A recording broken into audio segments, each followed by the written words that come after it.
I started working with Sam in 1989, basically as a production assistant. Bob is really my very close collaborator in the post-production. He takes all the footage and makes his original cut first. And honestly, there's very little that I usually change about his cut. He really has a very good vision of the picture as it should be. I have a team of great storyboard artists that really help me tell the whole story of the movie. Then I have a team of animatic artists that take my storyboards and work them into a living, moving whole, so I can actually see sequences before I have to shoot them. I would put together a scene from these animatics, and we would look at it and say, well, here's a scene that has 100 shots. We only have enough money in the budget for 80 shots. So I would try to make cuts and try to make things make sense within the constraints of where we needed to be at. The other part of the animatic was, it was sort of a foundation for starting to build the sequence.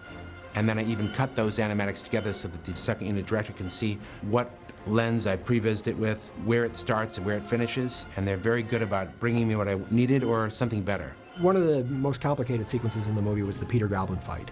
The idea is that Sam wanted to have this incredible aerial battle between the two characters. It was actually the first scene that I came on to start working on. And I got the scanned versions of the storyboards and I started putting them together, which looked something like this, kind of giving a rough idea of what the action would be. Then some of the shots were in a more progressed state, where they were sort of computer generated. As I started getting the footage, I would actually start incorporating some of the live action footage into the animatic. Sometimes the animated scenes were a guide for scenes that would be shot using the actual actors, and then sometimes they were a guide for the animators at Sony Imageworks to actually create them in the virtual world of CGI. Bob Murawski would cut the sequences together, but background plates and things of that nature have to be put in so we get a continuity of what's coming and what's going building-wise.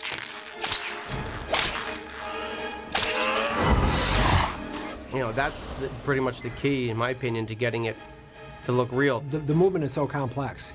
He has to shoot, he has to take the web, and the web has to take his weight. He has to pull himself on the web, and the body does different things. The trick was also to manipulate the background so it matched the movement of the actor, to really sell the idea that he was shooting webs and flying between these buildings.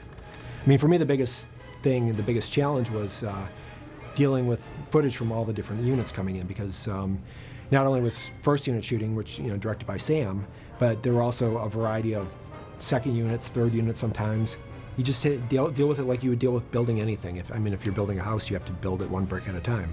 I really love every part of the filmmaking process, but the best of all is actually when the shoot starts and getting the material and seeing the footage for the first time and seeing what the actors bring to the material, the performances, how it elevates it to the next level, which is always great.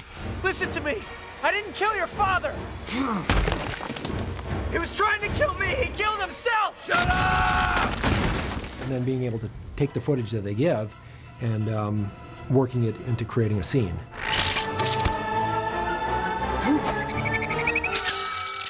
Hate those things.